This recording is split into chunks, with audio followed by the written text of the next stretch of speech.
Hello friends, welcome to my YouTube channel journey of hard work. तो शुरू करते हैं हमारी आज की वीडियो।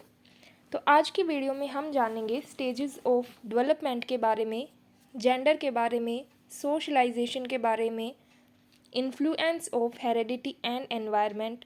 इसके अलावा हम जानेंगे मोटिवेशन एंड लर्निंग के बारे में और साथ ही साथ मोटिवेशन की कुछ थ्योरीज़ को भी, जैसे कि theory of acquired needs, hierarchy of needs, इसके अलावा इंस्टिंक्ट थ्योरी। तो चलिए एक एक करके हमारे इन टॉपिक्स को शुरू करते हैं। सबसे पहला टॉपिक है हमारा स्टेजेस ऑफ डेवलपमेंट। तो इनके बारे में हमने पिछली क्लास में जाना था, लेकिन आज हम थोड़ी और बारीकी से इसके बारे में जानेंगे।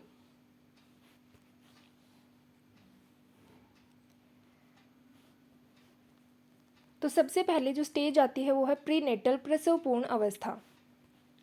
ये है 9 मंथ से लेकर के और 37 से 40 हफ्तों तक या 280 दिन की अवस्था आप इसे कह सकते हैं, कॉन्सेप्शन पीरियड। इसके बाद है इन्फेंसी, शैशव अवस्था, जो कि 0 से 2 साल की अवस्था होती है। और इस अवस्था में बच्चा नियोनेट कहलाता है, यानी कि नवजात। ये समायोजन का भी एक समय होता है, एडजस्टमेंट का, और इस टाइम पे उसका जो वज़न होता है वो होता है 7 से 8 पाउंड और जो लंबाई होती है वो होती है 19 से 20 इंच। अगर हम उसके सिर के साइज़ की बात करें तो वो होता है बॉडी का 1/4, लेकिन अगर अडल्ट्स में बात करें तो वो होता है बॉडी का 1/7। एक होता है प्लेट्यू पीरियड, क्योंकि विकास की गति इस टाइम पर कम हो जाती है या फिर रुक जाती है, और जो 80% समय होता है वो बच्चा इस अवस्था में अपना रोने में बिताता है। अब इसकी मेन एक्टिविटीज़ क्या क्या हैं, वो है सकिंग, ब्रीदिंग और स्वेलोइंग।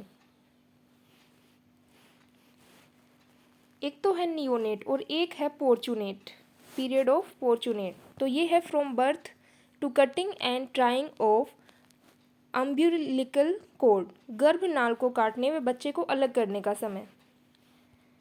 पीरियड ऑफ नियोनेट क्या है? गर्भनाल से अलग करने के बाद 2 हफ्ते तक का जो समय होता है तब तक बच्चा नवजात कहलाता है, नियोनेट कहलाता है। अब इसकी जो मेन एक्टिविटीज़ हैं शैशव अवस्था की, वो है जनरल और स्पेसिफिक। 2 भागों में बांट दिया गया है, जनरल और स्पेसिफिक। जनरल होती है जब बच्चा पूरे शरीर से की जाने वाली एक्टिविटीज़ करता है, लाइक हाथ पैर मारना। और स्पेसिफिक होती है जिसमें वो शरीर के किसी पर्टिकुलर पार्ट का यूज़ करता है, जैसे कि आँखों की पुतली का मूवमेंट या फिर फुट मूवमेंट या फिर सकिंग। उसके बाद है मोटर डेवलपमेंट, इन्फेंसी में मोटर डेवलपमेंट। तो अब इस टाइम पे रिफ्लेक्सेस विकसित होने लगते हैं। गतिक विकास तब अच्छा होगा जब रिफ्लेक्सेस डेवलप होंगे, जैसे कि ब्लिंकिंग है, कफिंग है। अब पियाजे ने भी रिफ्लेक्सेस के बारे में बात की है, तो इन्होंने 4 चीज़ें दी है। सबसे पहले है मोरो। मोरो क्या होता है? Child reacts to loud noise. जो लाउड नॉइज़ होती है उनके प्रति बच्चा रिएक्ट करना शुरू कर देता है, और ये होती है 6 से 7 महीने की अवस्था। उसके बाद है ग्रास्प, किसी भी चीज़ को वो तुरंत पकड़ लेता है। ये है 3 से 4 महीने की अवस्था। 4 महीने के बाद उसका मन होगा तो पकड़ भी सकता है, या फिर ऐसा भी हो सकता है कि वो ना पकड़े। इसके अलावा जो अगली टर्म इन्होंने दी है वो है बेबिन्स की। ये क्या होती है? फुट फिंगर मूवमेंट, और ये डिसअपियर हो जाती है 8 से 12 मंथ के बाद। एक है रूटिंग। रूटिंग क्या होता है? अचानक झटका सा लगता है, और ये डिसअपियर हो जाती है 3 से 6 महीने में।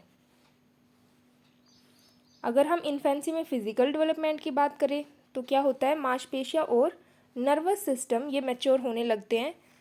फॉर एग्जाम्पल पकड़ना इसमें आ जाएगा, चीज़ों तक पहुंचने लगता है, वो बैठ जाता है, क्रोलिंग करता है।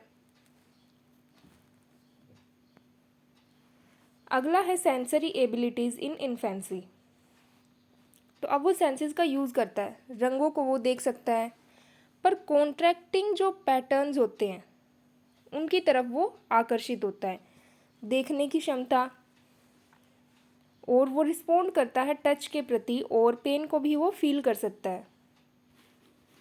इसके अलावा स्मेल एंड टेस्ट, और जन्म के तुरंत बाद बच्चा सुनना शुरू कर देता है। अगर हम इन्फेंसी में बात करें सोशो इमोशनल डेवलपमेंट की, तो सबसे ज़्यादा अटैचमेंट होती है उसकी अपनी मदर के साथ, और जो उसके आसपास रहता है उनके फेसेस के प्रति वो फैमिलियर हो जाता है। लाइक अपनी दादी को, अपनी मम्मी को, पापा को पहचानने लगता है। इसीलिए तो बच्चा जब किसी और की गोद में जाता है तो फिर वो रोने लगता है, और इसी को नाम दिया गया है सेपरेशन एंजाइटी। कि पहले बच्चा माँ के पास था लेकिन अब दादी के पास गया तो वो रोने लग रहा है। तो यहाँ पर वो जेस्चर्स भी दिखाता है, स्माइल करने लगता है। अगली स्टेज है अर्ली चाइल्डहुड, पूर्व बाल्यावस्था, जो कि है 2 से 6 वर्ष की अवस्था। इसे हम बोल देते हैं pre school age, play age, toy age, pre gang age, और इस टाइम पे होती है टेम्पररी फ्रेंडशिप।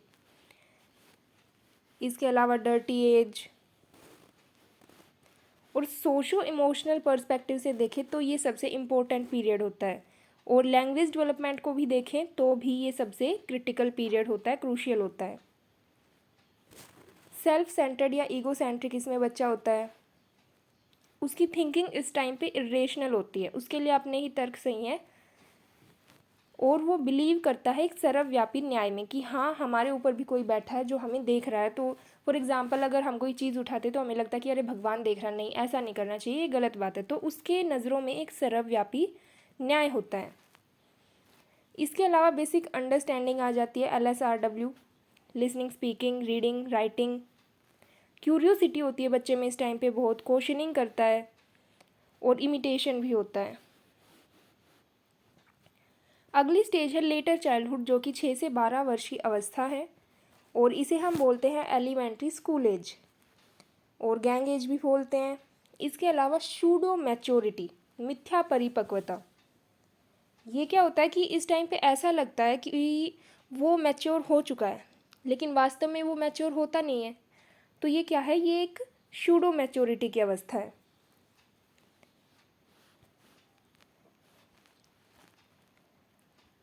इसके अलावा हम इसे ट्रबलसम एज भी कह सकते हैं, झगड़ालू अवस्था। और जो ये वाली स्टेज है इसे फ्रायड ने बोला है लेटेंसी पीरियड, एरिक्सन ने बोला है इंडस्ट्री वर्सेस इंफीरियोरिटी, और पियाजे ने इसी स्टेज को बोला है कॉन्क्रीट ऑपरेशनल स्टेज। अब आती है किशोर अवस्था। तो ये लैटिन भाषा के एक शब्द अडोल्शियर से बना है, जिसका अर्थ होता है टू ग्रो टू मैच्योरिटी, यानी कि परिपक्वता की ओर बढ़ना। और स्टेनली हॉल इसके बारे में क्या कहते हैं कि किशोर अवस्था तनाव और तूफान की अवस्था है। सबसे इम्पोर्टेंट डेफिनेशन जो बहुत बार पूछी जाती है, इसे भी 2 भागों में बांट सकते हैं, पूर्व किशोर अवस्था और उत्तर किशोर अवस्था। इसके अलावा विद्रोह की भावना रहती है, वोकेशनल एंजाइटी रहती है। एरिक्सन ने किशोर अवस्था को बोला आइडेंटिटी क्राइसिस की अवस्था। इसके अलावा यहाँ से भी क्वेश्चन बनता है कि ये एक ट्रांजिशनल पीरियड है, संक्रमण काल है, यानी बालक से वयस्क की एक जर्नी। अब थ्योरीज ऑफ डेवलपमेंट भी हैं इसको लेकर। एक है थ्योरी ऑफ साल्टेटरी डेवलपमेंट, जिसकी बात करते हैं स्टेनली हॉल। यहाँ पर क्या होता है, रैपिड चेंजेस होते हैं, जल्दी जल्दी चेंजेस आने लगते हैं। एक थ्योरी है इसी को लेकर ग्रेजुअल डेवलपमेंट की, जिसकी बात करते हैं थॉर्नडाइक। और इस वाली थ्योरी में क्या होता है, इसमें चेंजेस बिल्कुल धीरे धीरे आपको देखने को मिलते हैं। इसी तरह से एडोलसेंस की भी ये कुछ विशेषताएं हैं कि इमोशनल चेंजेस आते हैं, मैक्सिमम इंटेलेक्चुअल डेवलपमेंट हो जाता है, लीडरशिप की भावना आ जाती है, स्टेबिलिटी और एडजस्टमेंट की कमी देखने को मिलती है। इसके अलावा क्रिमिनल टेंडेंसी का भी डेवलपमेंट यहाँ पर होता है। एडोलसेंस से रिलेटेड कुछ ईटिंग डिसऑर्डर्स भी हैं, जिसमें सबसे पहले है एनोरेक्सिया नर्वोसा, यानी कि अब इसमें वो क्या करेगा, खुद को भूखा रखने लगेगा, क्योंकि उसे हमेशा ऐसा लगता कि अरे खा लिया तो मोटा हो जाऊंगा, अरे नहीं नहीं मेरा तो बहुत वज़न बढ़ गया है, मैं और नहीं खा सकता, ऐसी चीज़ें। और ये ज़्यादातर गर्ल्स में देखने को मिलता है। तो फिर वो क्या करते हैं, आगे चल के फिर वो डाइटिंग शुरू कर देते हैं। और डाइटिंग में क्या होगा, अब वो खाने पीने का बिल्कुल ध्यान नहीं रखेंगे, जिससे फिर उनकी हेल्थ पर असर पड़ता है। तो अब ये जो एनोरेक्सिया नर्वोसा, इसका ट्रीटमेंट कैसे होगा? मेडिकेशन हो सकता है, डॉक्टर से सलाह ली जा सकती है, या फिर एक टॉक थेरेपी दी जा सकती है। एक जो दूसरा डिसऑर्डर है वो है बुलिमिया नर्वोसा। इसमें वो ओवर ईटिंग करने लगता है।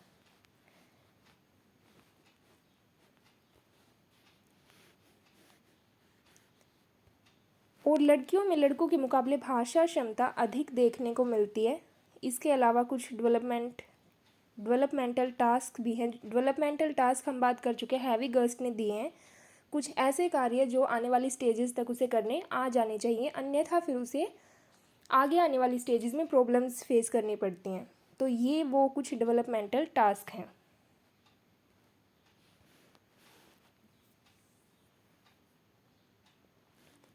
अगला टॉपिक आता है influence of heredity and environment. तो अनुवांशिकता के बारे में, वातावरण के बारे में हम पढ़ चुके हैं कि ये क्या होता है। अनुवांशिकता होती है बच्चे में माता पिता से जो भी गुण आते हैं, और बेसिक यूनिट ऑफ हेरेडिटी है जीन्स। और अनुवांशिकता को छोड़कर आपके आसपास जो कुछ भी है वो सब आपका वातावरण में आता है। गुणसूत्र की बात हम कर चुके हैं, 46 गुणसूत्र होते हैं, पेयर होते हैं 23।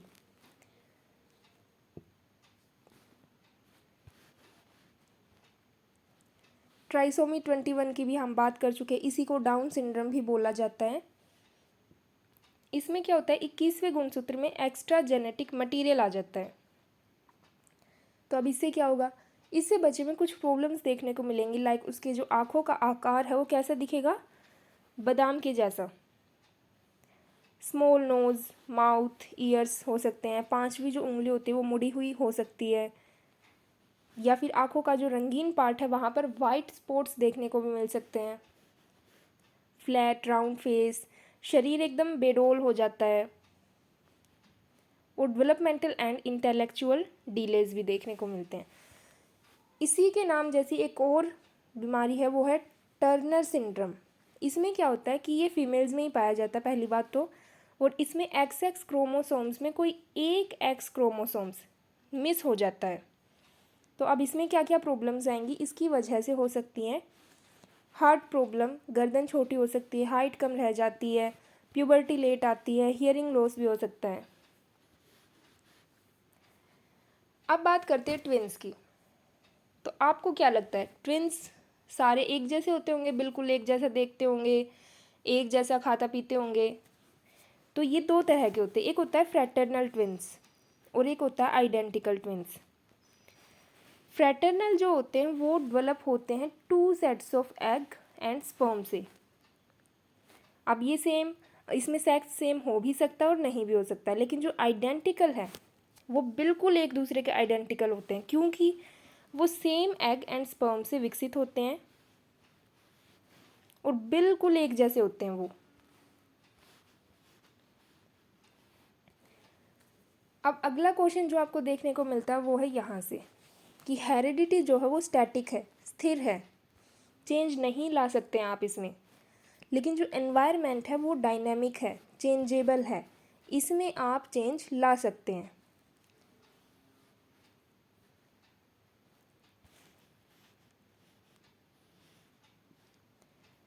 अब इसके बारे में भी हम बात कर चुके हैं कि वुडवर्थ क्या कहते हैं कि विकास जो है वो प्रोडक्ट है किसका, हेरिडिटी एंड एनवायरनमेंट का।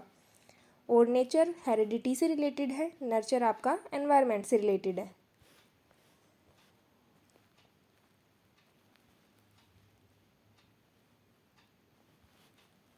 हेरिडिटी में आ जाते हैं आपके intelligence, colour of eyes, types of hair, physique.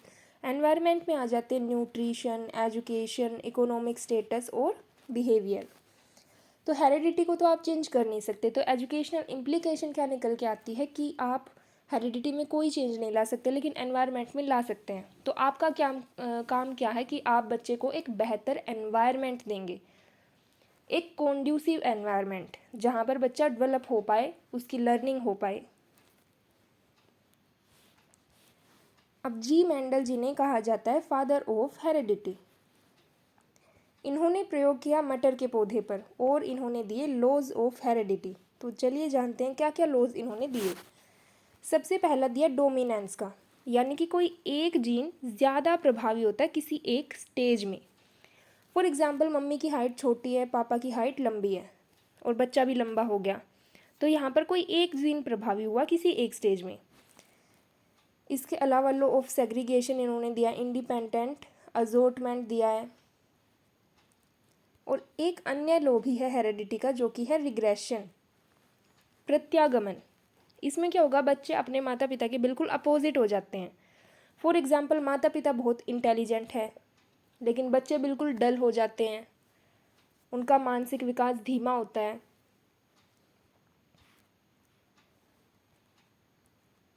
अब आता है जेंडर। तो जेंडर क्या है, एक सोशल कंस्ट्रक्ट है जबकि सेक्स एक बायोलॉजिकल कंस्ट्रक्ट है। इक्वालिटी क्या होती है, सबको इक्वल अपॉर्चुनिटीज़ मिलनी चाहिए, फिर चाहे वो किसी भी काम में हो, वो वर्क में हो, प्ले में हो, स्टडीज़ में हो या किसी और में। एक होता है जेंडर रोल्स। इसमें क्या होता है कि समाज द्वारा महिलाओं और पुरुषों की भूमिका निर्धारित कर दी जाती है कि भाई लड़की है तो ये इसके ये वाले रोल्स हैं और लड़का है तो इसके ये वाले रोल्स हैं। इसके अलावा एक होती है इक्विटी और एक होती है इक्वालिटी। दोनों में फ़र्क क्या है, इक्विटी ज़्यादा बेहतर होती है क्योंकि इसमें नीड के अनुसार बेनिफिट मिलता है, जबकि जो इक्वालिटी होता है उसमें सभी को समान अवसर दे दिए जाते हैं, नीड्स पर कोई ध्यान ही नहीं दिया जाता है।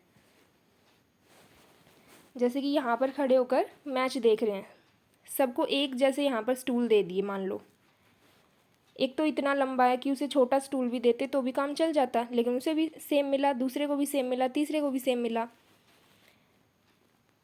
एक बिल्कुल छोटी हाइट का है तो वो तो मैच देख नहीं पा रहा है, तो उसे तो और ज़्यादा लंबे स्टूल की ज़रूरत थी, तो यहाँ पर उसकी नीड्स का ध्यान रखा जाता है, तो वो आ जाता फिर इक्विटी में। इसके बाद है बेसिस ऑफ इनइक्वालिटीज़, किस किस आधार पर आपके साथ असमानता होती है। तो वो age, caste, socio economic status. एक सिमोंदे जी ने एक परिभाषा दी है, महिला पैदा नहीं होती है, समाज के द्वारा बनाई जाती है। अब बात करते हैं हिडन करिकुलम की। हिडन करिकुलम रेफर करता है टू द अनरिटन, अनऑफिशियल और अनइंटेंडेड लेसन्स या वैल्यूज़ या perspectives that students learn in school. यानी कुछ ऐसी चीज़ें भी होती हैं जो कि कहीं पर लिखी नहीं है कि बच्चे को सिखाई जाएंगी, लेकिन फिर भी वो बच्चे को सिखाई जाते हैं, तो ये क्या हो जाता है, ये हिडन करिकुलम हो जाता है। जेंडर रोल्स के बारे में अगर बात करें तो किसी व्यक्ति की बॉडी लैंग्वेज, उसका चलना, उसके बातचीत करने का ढंग, उसके काम करने का ढंग, उसके सोचने का तरीका, उसका नज़रिया सामाजिक रूप से बनाई गई भूमिकाओं से पहले से ही निर्धारित कर दिया जाता है कि लड़का है तो वो ऐसे बात करेगी, ऐसा चलेगा, लड़की है तो वो ये इन टॉयज़ से खेलेगी या फिर ऐसे कपड़े पहनेगी, तो ये रोल्स निर्धारित कर दिए जाते हैं। एक है स्टीरियोटाइप, जेंडर स्टीरियोटाइप, यानी कुछ व्यक्तियों या समूहों के बारे में हमारी कुछ पूर्व धारणाएं, कुछ ऐसी चीज़ें जो कि बहुत लंबे टाइम से चली आ रही हैं। जैसे कि कुछ लोगों की सोच होती है लड़कियों का काम घर संभालना है, हालांकि ये सोच अब काफ़ी हद तक बदल चुकी है।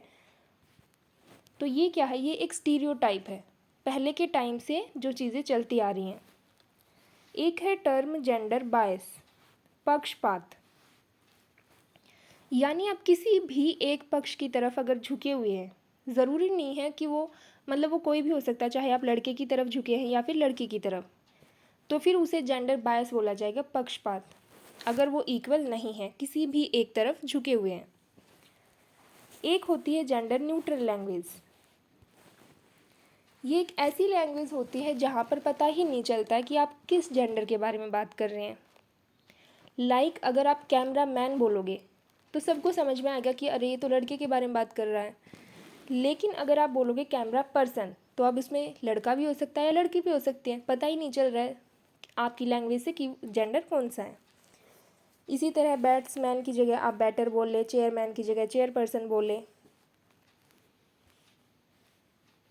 अब जेंडर स्टीरियोटाइप कहाँ पर देखने को मिलता है? फैमिली में, या फिर मैरिज में, मीडिया में, करिकुलम या एजुकेशन में। एक होती है जेंडर आइडेंटिटी और एक होता है जेंडर टाइपिंग। आइडेंटिटी होती है कि आप खुद के बारे में क्या फील करते हैं जेंडर से रिलेटेड, और टाइपिंग होता है कि आपने जेंडर रोल्स को मान लिया है कि हाँ मेरे ये रोल्स हैं। अगला चैप्टर है सोशलाइजेशन प्रोसेस। तो सोशलाइजेशन है क्या? जो भी समाज के रूल्स हैं, मानदंड हैं, रीति रिवाज हैं, विचारधारा हैं, उन्हीं को जब आप इंटरनलाइज कर लेते हैं तो आपका समाजीकरण हो जाता है, और ये एक कॉन्टिन्यूअस प्रोसेस है। फीचर्स क्या क्या हैं सोशलाइजेशन? सबसे पहले तो अरस्तु ने क्या कहा है कि मनुष्य एक सामाजिक प्राणी है। अगर हम बात करें समाजीकरण के फीचर्स की, तो हमने अभी अभी जाना कि ये कॉन्टिन्यूअस प्रोसेस है, हमेशा चलता रहता है। और समाजीकरण फॉर्मल और इनफॉर्मल दोनों रूप से हो सकता है। इसके अलावा समाजीकरण का क्या काम है कि वो हमें अनुशासित कर देता है। इसके टाइप्स होते हैं दो, प्राइमरी एंड सेकेंडरी। इसके अलावा दो अन्य टाइप्स भी है, रीसोशलाइजेशन और ऑटिसिपेटरी सोशलाइजेशन। तो प्राथमिक यानी प्राइमरी में क्या क्या आ जाएगा? प्राइमरी में आपको बस ये ध्यान रखना परिवार प्राइमरी में आएगा, और सेकेंडरी में आपको स्कूल का ध्यान में रखना है कि स्कूल सेकेंडरी में आएगा। इसके अलावा स्कूल के अलावा अस्पताल, पड़ोस, मीडिया, पुस्तकालय, मंदिर ये भी आ सकते हैं। अब प्रत्याशात्मक समाजीकरण क्या है कि इसमें किसी समूह को देखकर उसी की तरह व्यवहार करना। जब आप शुरू कर देते हैं यानी एक डिज़ायरेबल बिहेवियर, तो उसे हम बोलते हैं प्रत्याशात्मक समाजीकरण। और ऐसा आप करते क्यों हैं? ऐसा आप करते हैं उस समूह में शामिल होने के लिए कि भाई मेरे दोस्त ऐसा कर रहे हैं, मेरा जो ग्रुप सर्कल है वो ऐसा कर रहा है, तो मुझे भी ऐसा करना है, क्योंकि तभी मैं उनके ग्रुप में शामिल हो पाऊँगा। एक है रीसोशलाइजेशन, पुनः समाजीकरण। यहाँ पर क्या होता है, आप पुराना जो भी आपने सीखा है उसे आप भूल जाते हैं, और उसे हटाकर या फिर भूलकर आप कुछ नया सीखते हैं, यानी आपका समाजीकरण फिर से हो रहा है। तो इसी को बोल रहे हैं हम रीसोशलाइजेशन। अब ये किसके साथ हो सकता है? आर्मी ऑफिसर के साथ भी होता है, ब्राइड के साथ भी होता है। एजेंट्स क्या क्या है सोशलाइजेशन के? तो एक्टिव है और पैसिव है। एक्टिव में आ जाते हैं स्कूल, फैमिली, और पैसिव में आ जाती है आपकी पब्लिक लाइब्रेरी, सार्वजनिक पुस्तकालय। इसके अलावा और भी है, जैसे कि फैमिली है, एजुकेशन है, रिलीजन है, पीयर ग्रुप्स है, मीडिया है, इकोनॉमिक स्टेटस है, लीगल सिस्टम है, लैंग्वेज है। अब बात करते हैं अगले चैप्टर की, जो कि है मोटिवेशन एंड लर्निंग। मोटिवेशन क्या है? मोटिवेशन एक ऐसी चीज़ होती है जब आपने कोई काम शुरू कर दिया है लेकिन अब आप उसे जारी रखोगे, तो वो जो जारी रखने की प्रक्रिया है वही अभिप्रेरणा है, या फिर मोटिवेशन आप इसे कह सकते हैं। ये लैटिन भाषा के शब्द मोटिव या मोटम से या फिर मोवियर से बना है, जिसका अर्थ होता है नीड। कोई भी काम हम शुरू कब करते हैं या जारी क्यों रखते हैं? क्योंकि हमारी नीड होती है सबसे पहले तो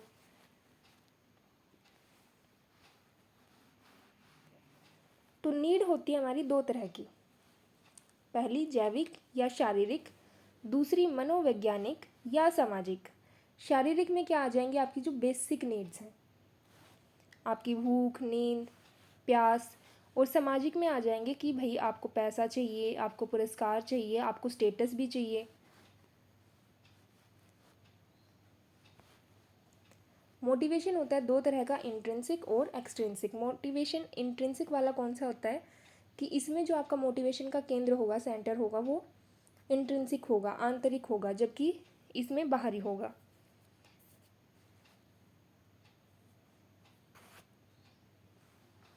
स्किनर ने एक डेफिनेशन भी दी है मोटिवेशन को लेकर कि मोटिवेशन एक सुपर हाईवे है। तो आपको बस ये टर्म पकड़नी है कि स्किनर ने किसकी बात की है? सुपर हाईवे की बात की है। तो मोटिवेशन सुपर हाईवे है लर्निंग के लिए। अगर हम बात करें मोटिवेशनल साइकिल की, तो इसकी ट्रिक है NDAGAR। सबसे पहले आती है आपकी नीड, क्योंकि नीड के बिना आप कोई काम शुरू नहीं करते हैं, तो नीड तो होगी ही होगी। उसके बाद आती है ड्राइव, उसके बाद आती है अराउजल, फिर एक गोल डायरेक्टेड बिहेवियर आ जाता है। उसके बाद आपको जो भी अचीव करना है आप वो अचीव कर लेते हैं, और फिर ये जो अराउजल है ये वापस से कम हो जाता है, फिर कोई अगली नीड आती है, फिर ड्राइव आती है, और ऐसे ही ये जो साइकिल है ये चलता रहता है। मोटिवेशन और रीइंफोर्समेंट दोनों में फ़र्क क्या है?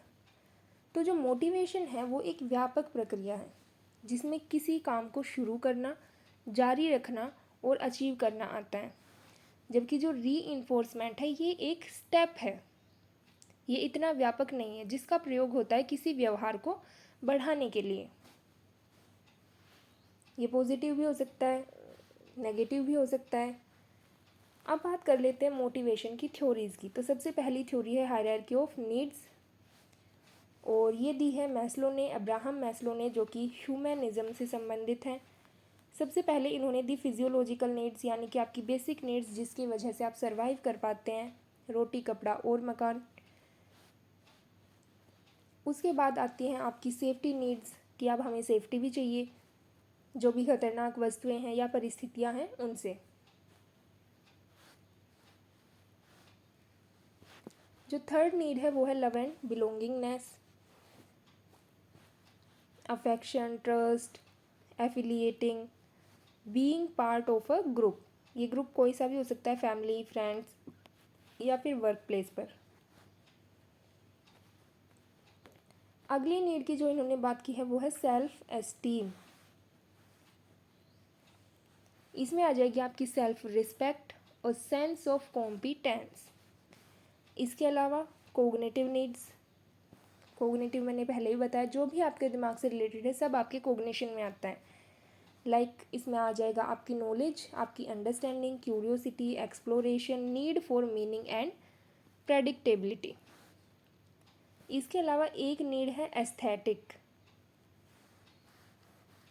इसमें आ जाती है beauty in art and nature, symmetry, सूर्यास्त देखना, और लास्ट है सेल्फ एक्चुअलाइजेशन, आत्मसिद्धि। तो ये होता है जब आप अपने मैक्सिमम पोटेंशियल तक पहुंच जाते हो। अब इन्होंने जो बात की है वो की है इन नीड्स की, physiological, safety, love and belongingness, esteem. ये वाली जो दो नीड्स आपने अभी पढ़ी, कोग्निटिव और एस्थेटिक, ये पुराने स्ट्रक्चर में थी लेकिन अब नहीं है। और पांचवी जो इन्होंने बात की है वो है सेल्फ एक्चुअलाइजेशन। तो अब ये 5 हैं।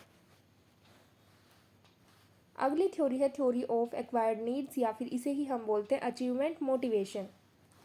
ये मैकक्लीलैंड ने दी है, और इन्हीं का अन्य नाम एटकिंसन भी है, और इनकी जो स्टेजेस है उसे पा के नाम से याद रखते हैं। इसमें क्या होता है कि किसी भी चीज़ को आप तब तक मत छोड़ो जब तक कि वो आप अचीव नहीं कर लेते हैं। तो बहुत ही अच्छी बात बोली है, और ये सबको अपने जीवन में अपनानी भी चाहिए। अगर हम बात करें इन्होंने बात किस किस की है, तो इन्होंने नीड फॉर पावर यानी सत्ता के लिए, नीड फॉर अचीवमेंट और नीड फॉर एफिलिएशन इनकी बात की है, और एक ओरिएंटेशन की बात की है जिसमें आ जाती हैं 3 चीज़ें। सबसे पहले तो परफॉर्मेंस, उसके बाद मास्टरी किसी भी चीज़ में, और फेलियर अवॉइडेंस। ये 3 टर्म इन्होंने दी हैं। फिर आती है हमारी इंस्टिंक्ट थ्योरी, जो कि दी है मैकडूगल ने। अब ये इंस्टिंक्ट्स हैं और ये हैं इससे जुड़े इमोशंस। क्यूरियोसिटी जो इंस्टिंक्ट है वो वंडर से जुड़ा हुआ है। फूड सीकिंग जो है उससे कौन सा इमोशन जुड़ा है? एपेटाइट।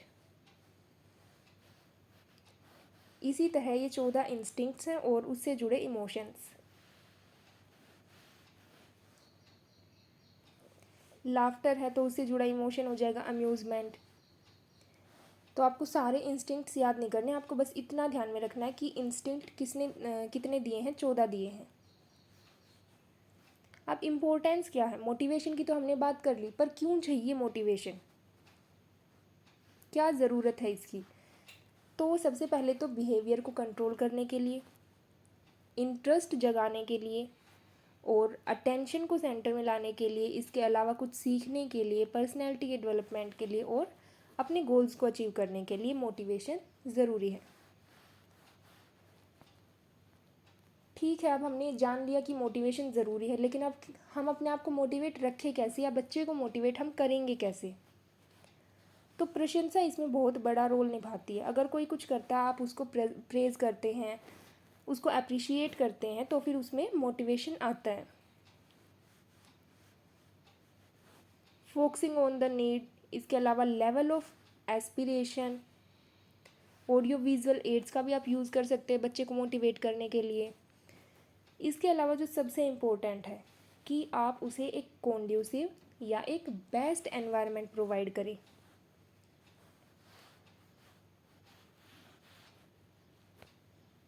तो ये थी आज की वीडियो, जिसमें हमने इन सारे टॉपिक्स को कवर कर लिया है।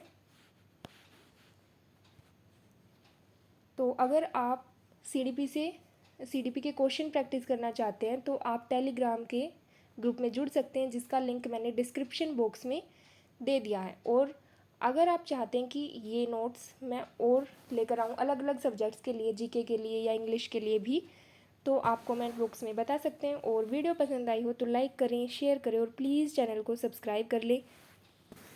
मिलते हैं नेक्स्ट वीडियो में। Thank you.